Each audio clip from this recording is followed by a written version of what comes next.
Elinara, si ishte eksperienca juaj në ferma VIP? Eksperienca në ferma VIP, një eksperiencë fantastike, me të gjitha ngjyrat, me të gjitha larmishmëritë e mundshme. Unë e kam shijuar pafund, pavarësisht se aty do irritohesh, do gëzohesh. I kam përjetuar njësoj si në jetën reale, po mund të them me plot gojën që ka qenë një shkollë më vete, një eksperiencë unike.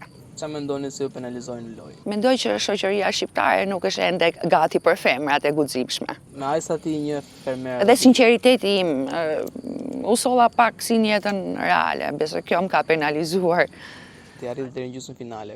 Me aq sa e njeh ti fermerët aty brenda, kush mendon se do ta fitojë fermën? Pak pyetje e vështirë, sepse unë kisha shumë shpresa që të fitonte drejtësia, po me drejtësi nuk mund ta jap një përgjigje pa dashur. Ata tashmë janë gjithë fitues. Po besoj që drejtësia nuk jam shumë optimiste për drejtësi.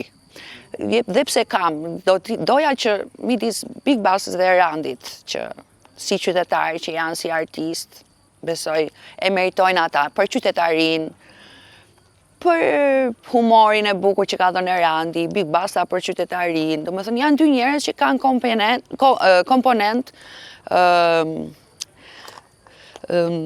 komponentët e duhur për të marrë një trofe kaq të madh, sepse nuk e ka thashë dhe aty që nuk mjafton vetëm të parashisësh tokën për të qenë një lojtar i denj. Duhet i kesh të gjitha anët në karakter dinjitoze.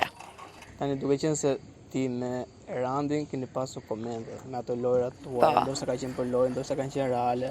Shiko, nëse mundesh na shoj një kurresi për gjithë publikun që na ndjek, na ka ndjekur, a ka vërtet Elinara flutra në stomak për Randin?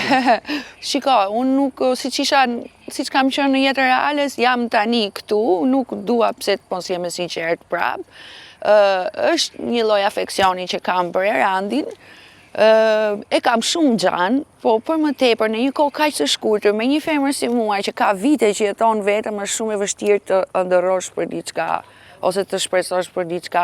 Gjithsesi e kam lënë si të hapur këtë gjë që nëse do ketë diçka jashtë dhe do më lejohet që ta njoh Randin jashtë, mbase po kështu nuk unë jam pak e mbledhur si njeri, mendoj gjërat shumë herë për të bërë veprime kaq të guximshme në këtë momentin që jam unë, nën me 2 fëmijë. Shumë faleminderit dhe të realizoshin gjithë ato dëshirat e tua tani që dole. Faleminderit juve. Dhe më falni atyre që i kam shkënjyer që sfitova dot.